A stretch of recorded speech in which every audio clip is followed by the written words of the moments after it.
Oi, tudo bem? O vídeo de hoje que eu vou fazer com vocês é uma continuação de um vídeo que eu já iniciei há um bom tempo, que foi sobre conversar com vocês sobre o vocabulário dos pontos de crochê em espanhol e em inglês. Eu fiz um piloto, na verdade, até expliquei que era um piloto, que a continuação ia depender da audiência, né? Se as pessoas iam gostar da ideia, querer que eu continuasse, né? Na época, pouquíssimas pessoas reagiram ao vídeo, então ele ficou lá no ar, mas eu não dei continuação ao projeto devido à falta de interesse. Mas de uns tempos para cá, eu tenho visto algum interesse, né, das meninas que estão assistindo esse vídeo. Estou falando meninas porque foram as que deixaram comentário, foram todas mulheres, tá? Não que os meninos também não façam crochê, né? Mas as que deixaram comentário foram todas meninas, então por isso que eu tô falando as meninas, né? E aí as meninas deixaram comentários dizendo que acharam legal a ideia. Aí tem gente botando assim, continuar, né? Para eu continuar o trabalho. Então eu vou fazer isso sim com vocês nesse vídeo. Vou dar uma continuadinha no assunto. Eu vou até dar uma puxada no primeiro vídeo também. Primeiro, para quem não assistiu, mas também que na minha pesquisa para poder continuar o trabalho, eu ainda descobri mais coisas sobre os pontos que eu deixei lá no primeiro vídeo, né? Que eu falei os nomes que eu conhecia, mas aí na pesquisa eu acabei achando outros nomes para os mesmos pontos. Então é isso que a gente vai trabalhar hoje, tá bom? Então vamos conversar um pouquinho sobre espanhol e inglês. Lembrando, gente, que assim, eu sou profissional de inglês, então já falo inglês há muito tempo. Inglês é bem natural para mim. O espanhol, não. Eu estudei espanhol, conversei um pouco de espanhol por um bom tempo. Mas, assim, espanhol não é a minha praia, não é muito natural. Eu faço um pouco de esforço para falar espanhol, tá? Então, para quem já fala espanhol, se achar que o espanhol da Liana não tá muito bom, não. Não liga não, tá? Porque realmente para mim espanhol não é natural. Mas como eu só estou passando palavras soltas, né? Então acho que dá para levar, né? Agora já o inglês para mim é mais fácil. Então eu talvez na hora do vídeo eu acabe explicando mais os termos em inglês do que em espanhol. Mas acho que vai dar para entender bem os dois, tá bom, gente? Então eu vou virar a câmera para a gente continuar o nosso trabalho, ok? Assista o vídeo até o final. Tchau, tchau. Bom, então vamos lá. No vídeo anterior eu falei sobre o fio, né? E sobre a agulha. Então, o fio, né, seria hilo, e em inglês seria yarn. Em espanhol, se for lã, eles vão falar lana. E em inglês eles chamam lã de wool. Mas na hora que eles estão trabalhando, eles acabam chamando tanto o fio, né, assim, de algodão, como a lã, eles vão chamar de yarn mesmo durante o trabalho. Quando eles apresentam, eles até falam que é wool, lã, né? Mas na hora do trabalho eles usam a expressão yarn mesmo, tá? E aí nós começamos com falamos também da agulha, né? Que a agulha em espanhol poderia ser chamada crochê, mas eu percebi que eles usam muito mais a expressão gantilho, tá? Então, vocês vão ouvir muito mais a expressão gantilho. Em inglês, eu mencionei que toda agulha em inglês era needle, então essa aqui seria crochet needle. Mas eu também percebi com o tempo que eles usam muito mais a expressão hook, crochet hook, que hook é gancho, né? Então eles usam muito mais a expressão crochet hook, tá? E aí nós falamos sobre a laçada inicial. Eu vou repetir o ponto da laçada inicial porque eu também vi outras informações, né? Então isso seria a laçada inicial. E nós vimos que em espanhol ele era chamado de nudo derliça, ou derliçado, né? Nudo derliça ou nudo derliçado. E aí depois eu também encontrei a expressão nudo corrediço, porque ele desliza, ele corre, né? A gente chama de nó corrediço. A laçada inicial é um nó corrediço. Então eles têm essa expressão em espanhol também, nudo corrediço, tá? Já em inglês é slip knot mesmo, né? Knot é nó e eles chamam de slip knot. Aí nós temos a nossa correntinha, que em espanhol, a maioria dos vídeos eu sempre vejo eles falando cadena. Então, una cadena, dos cadenas. Mas eu também, nas minhas pesquisas, eu vi a expressão ponto al aire. Ao pé da letra seria ponto no ar. Então, ponto al aire. E representa bem a correntinha, né? Às vezes a gente usa a corrente para deixar espaço, ela não fica presa. Então, ponto al aire eu também já encontrei. Já em inglês eu vejo sempre chain, né? E lembrando que quando elas vão falar, façam 6 correntes, elas vão falar chain 6 só, tá? Chain 6, então você já sabe que tem que fazer 6 correntes, né? Parece que em português a gente fala mais, né? Então seria isso mesmo, chain, eu não vi outra opção, tá? Aí vamos partir agora pro ponto baixíssimo, né? Que eu também falei lá no vídeo passado. Ponto baixíssimo seria ponto derliça, ponto derliçado, do mesmo, bem parecido com a laçada inicial, porque dá a ideia de você deslizar com um ponto. Mas eu vi também a expressão, até eu vi várias expressões para o ponto baixíssimo em espanhol, tá?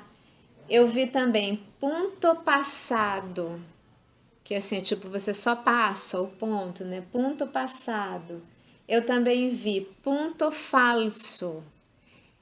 Ponto falso eu achei ótimo para o ponto baixíssimo, porque às vezes a gente usa ele para fazer diminuição de carreira. Então você faz o ponto ali, mas ele não aparece muito, o ponto baixíssimo, né? Então eu vi a expressão de ponto falso e também vi a expressão ponto raso, tá? Então para o ponto baixíssimo eu vi várias coisas, né? Ponto derliça ou derliçado, eu vi ponto raso, ponto falso e ponto passado. Então eu acho que depende do lugar, porque o espanhol é muito forte em regionalismos. Então acho que dependendo do lugar, cada crocheteira usa a sua expressão, tá? Já em inglês, a gente mantém o slip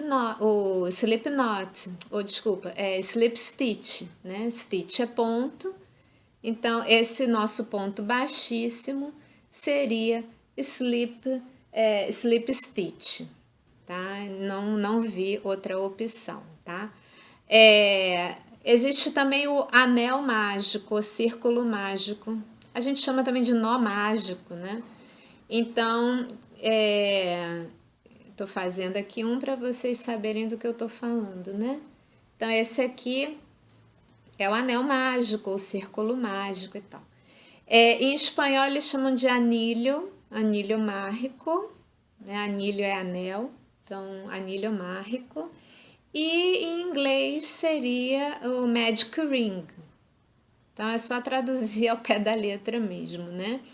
Magic ring seria anel mágico e em espanhol anilho mágico, né? Como aqui, é só uma tradução ao pé da letra mesmo. Agora eu vou fazer uma base de correntinhas para adiantar e aí eu volto para falar de outros pontos, ok? Esperem aí. Bom, então eu fiz aqui uma basezinha para a gente trabalhar os outros pontos, né? Então a gente tem essa expressão, né? Insere a agulha, né? A gente fala assim, né? Insere a agulha. Em espanhol eles falam pinchar, pinchar el punto. Então, vai depender do ponto que você vai ter que inserir a agulha, né? Pinchar la cadena, pinchar el medio punto. Então, ele vai dizer que você tem que pinchar determinado ponto, tá? Em inglês, eles falam insert hook. Eu costumo falar insert the hook, mas eu já vi escrito assim só insert hook. Aí, insert hook into... Aí diz qual é o ponto que você vai ter que colocar. Aí, no caso aqui, insert hook into the chain, né? Então, essa é a expressão para inserir a agulha, né? Insert hook, ou então, em espanhol, pinchar. Aí tem a conjugação do imperativo do espanhol, que depende do sujeito, né?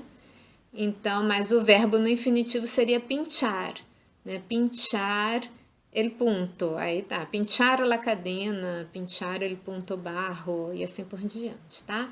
E eu vou fazer aqui os pontos baixos, né? O nosso ponto baixo, né? Eu vou demonstrando porque pode ser que alguém não conheça, né? Esse aqui é o nosso ponto baixo. E aí, em espanhol, eu também já vi duas expressões para esse ponto, tá? Eu já vi punto barro, assim, traduzido ao pé da letra, igual ao nosso ponto baixo. Então, punto barro. Mas eu também já vi chamar o ponto baixo de medio punto. Então, medio punto, o ponto médio seria, né? Medio punto também é o nosso ponto baixo. E em inglês, esse seria o single crochet. Ou seja, seria o ponto simples, não, mas tipo de uma volta só, vamos dizer assim, porque a gente não dá laçada, né? Puxa ele direto.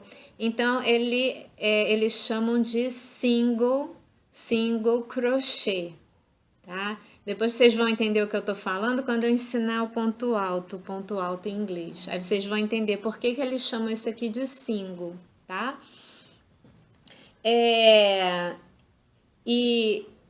Tá, acho que desse ponto já tá bom. Então, eu vou fazer aqui as duas correntes, porque a gente vai partir agora pro meio ponto alto, tá? Então, o meio ponto alto, você dá uma laçada, né? Insere e puxa direto, né? Puxa as três laçadas direto. Então, em espanhol, esse ponto, ele pode ser chamado de media vareta, então uma vareta média, no caso, né? Media vareta, ou ele também pode ser chamado de punto medio. Aí, daí eu deduzo que vai chamar o meio ponto alto de punto medio quem chama o ponto baixo de punto barro, né? Punto barro, punto medio. Porque quem chama o ponto baixo de medio punto, já chama ele de médio, né? Medio punto, aí vai usar o media vareta para fazer diferença, né? Isso aí é uma dedução minha, tá bom? Então, o meio ponto alto seria media vareta, que eu vejo muito essa expressão, media vareta, ou então punto media, tá? Em inglês, esse ponto é o half double crochet. Então, é como o nosso mesmo, assim, né? A gente chama de meio ponto alto, então é assim que eles chamam também. É half double crochet, tá bom? Então, esse seria o meio ponto alto, né? Então, terminar aqui minha carreira para a gente passar para o próximo ponto. Para o próximo ponto, eu vou fazer 3 correntinhas, né? Para falar sobre o ponto alto agora. Então, o nosso ponto alto, né, que a gente, né, puxa a laçada e aí vai puxando de 2 em 2, né? O nosso ponto alto, em espanhol, ele se chama vareta. Seria vareta, né? Então, o ponto alto é vareta. Mas também existe a expressão ponto alto. Tá? Então, eu acredito que quem chama de ponto alto deve chamar ponto bajo, ponto médio, ponto alto, né? E aí, quem chama de vareta deve chamar de medio ponto, média vareta e vareta, como tá aqui, né? E em inglês, ele se chama double crochet, tá? Daí, por isso que eu falei do single crochet, né? Que o single crochet, eles não dão laçada e puxam direto de uma vez só, né?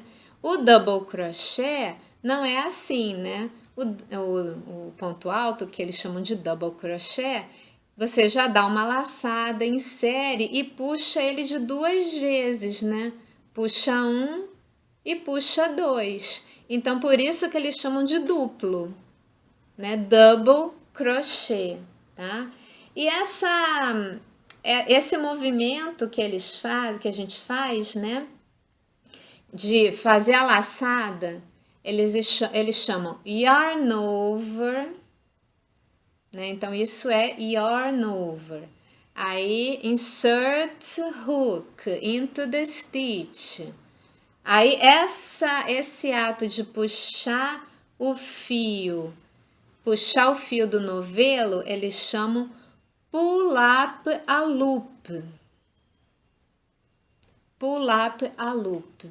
Então, quando você puxa o fio do novelo, eles chamam de pull up. E essas laçadas que ficam na agulha, eles chamam de loops. Então, eles falam, deixa eu botar de novo, ó.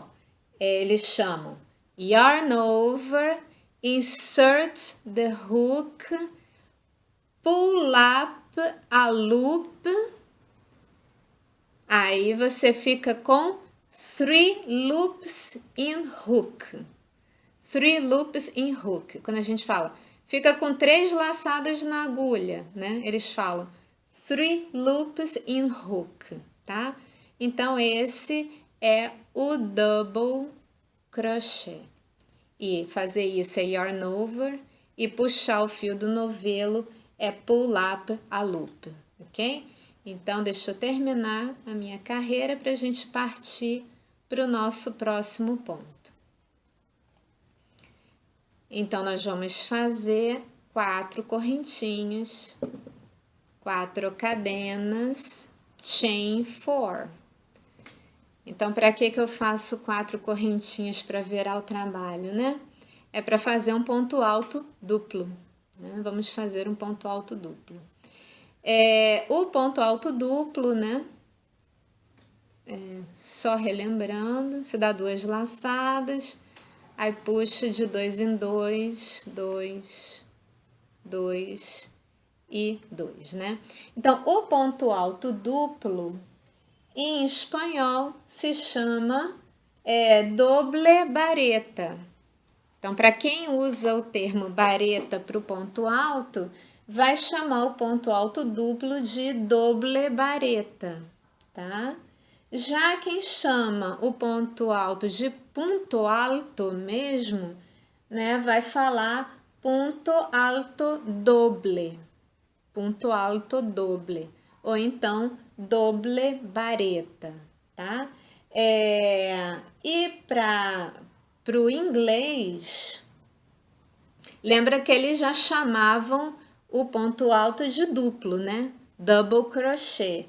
Então, o nosso ponto alto duplo, eles já encaram como triplo, né? Então, em alguns lugares, eles chamam de triple crochet. Por quê? Porque você tem que puxar 3 vezes, ó.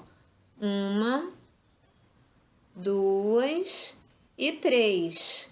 Então, por isso, eles chamam o nosso ponto alto duplo de triple crochê. Aí, agora é que começa a ter diferenças também. Então, dependendo do lugar, não vai chamar de triple crochê, e sim de treble crochê, tá? Então, aí fica parecido com o espanhol, né? Que tem mais de um nome para o mesmo ponto. Então, o triple crochê também pode ser chamado de treble crochê, tá? Então, esse é o nosso ponto alto duplo, né? Só que para inglês ele já é triplo, né?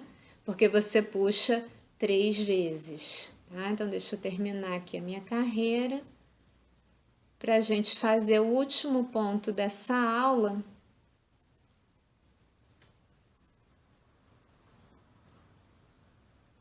Nosso último ponto dessa aula, que seria o ponto alto triplo.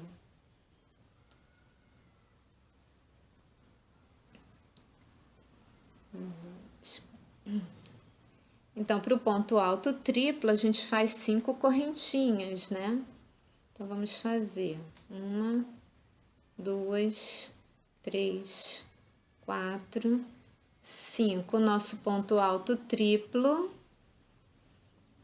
né? Seria ponto alto duplo, ponto alto triplo. E aí, você puxa 1, 2, 3 e 4, né? Esse ponto alto triplo, em espanhol, eles chamam de triple vareta, ou então ponto alto triple, parecido com o nosso, né? Então, triple vareta ou ponto alto triple. Já em inglês, né, seria double, treble crochê, né? Então, como a maioria, né, das pessoas chamam o anterior que a gente fez aqui como treble crochê, aqui, quando chega aqui, eles chamam de double, treble crochê, tá? Então, gente, basicamente é esse vocabulário que se usa muito no crochê para vocês iniciarem a acompanhar crocheteiras que falam espanhol ou inglês, já dá para um começo, né? Mas nada melhor do que ficar ouvindo mesmo as aulas em espanhol, assistindo as aulas em inglês e tentando já associar com esse vocabulário que eu passei para vocês, tá bom, gente? Então, espero que vocês tenham gostado desse vídeo, né? As meninas aí que pediram para eu continuar, né? Eu até pensei em fazer uma série com vídeos curtinhos, ensinando em cada vídeo o nome de um ponto diferente, mas eu acabei achando melhor fazer tudo num vídeo só mesmo e já dar essas explicações num vídeo só, ok?